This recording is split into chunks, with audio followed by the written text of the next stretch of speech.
শুক্রবার সাপ্তাহিক ছুটির দিন হওয়ায় বাজারে ভিড় হবার কথা থাকলেও রাজধানীর মহাখালী বাজারের চিত্রটা ছিল ভিন্ন রকম। এই বাজারে মানুষের আনাগোনা ছিল কম। মাছ, মাংস, সবজি বা মুদি সব দোকানেই বিক্রেতারা বসে আছেন ক্রেতার অপেক্ষায়। দ্রব্যমূল্যের ঊর্ধ্বগতির কারণেই বাজারে বেচাবিক্রি কমে গেছে বলে মনে করছেন বিক্রেতারা। এদিনও বাজারে সয়াবিন তেলের সংকট লক্ষ্য করা গেছে। অধিকাংশ দোকানেই নেই 1, 2 বা 3 লিটার তেলের বোতল। 5 লিটারের বোতলের সরবরাহ কম বলে জানান বিক্রেতারা। তেলের সংকট না থাকলেও ডিলারদের কারসাজির কারণেই খুচরা বাজারে তেল পাওয়া যাচ্ছে না। তেলের দাম আরও বাড়ানোর কারসাজি চলছে বলেও জানান তারা। খুব সীমিত তেল দেয়, যে তেল দেয় ওটা কাস্টমারের চাহিদা অনুযায়ী না। অল্প সীমিত তেল দেয়, যে জায়গায় 5 কার্টন দরকার ওই জায়গায় 2 কার্টন তেলে তো কিছু হয় না।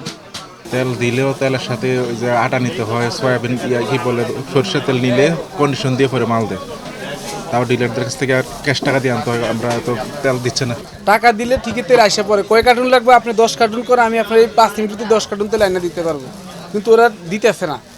ওরা তেল সিন্ডিকেট করে দাম বাড়ানোর জন্য সামনে রমজান মাস, এই রমজানের উচিলে মানে একটা ব্যবসার একটা ফাঁদ পাচ্ছে।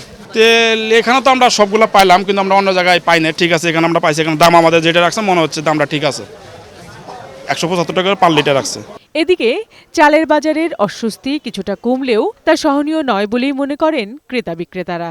সব ধরনের চালের দাম এখনো বাড়তি, ফলে আশানুরূপ ব্যবসা করতে পারছে না বিক্রেতারা। চাল যতটুকু প্রয়োজন অতটুকু তো আমাদের নিতে হয়, আর সেক্ষেত্রে দ্রব্যমূল্য দাম অনেক বেশি।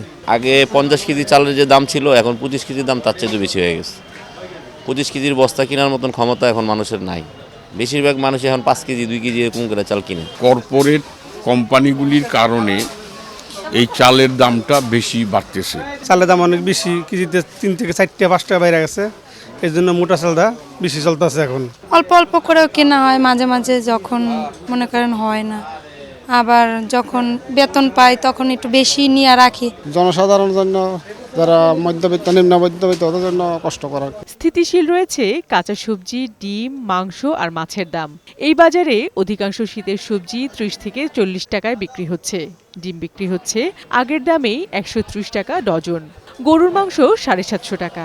দাম মোটামুটি ঠিক আছে। সিমের দাম কম, টমেটোর দাম কম, সব জিনিসে এখন সবজির বাজার কম আছে, কিন্তু লেবুর বাজারটা বাইরে গেছে। ডিমের বাজার আছে স্বাভাবিক। 1 ডজন কিনলাম 130 টাকা দিয়ে। সবজি বাজার আগের তুলনায় একটু কম, বাট মানে সবজিটা এখন রিজনেবল প্রাইসের মধ্যে, কাস্টমার কেনার ক্রয় ক্ষমতার ভিতরে আছে। মাছের বাজার ভালো, বেচা কিনে কম, কাস্টমার নাই বাজারে। যে বড় চিংড়িগুলো আগেও ছিল 800, 850, এখনো একই। তবে বাজার ভেদে রাজধানীর বিভিন্ন বাজারে পণ্যের দামের তারতম্য রয়েছে। বিউটি সমাদ্দার, বৈশাখী সংবাদ, ঢাকা।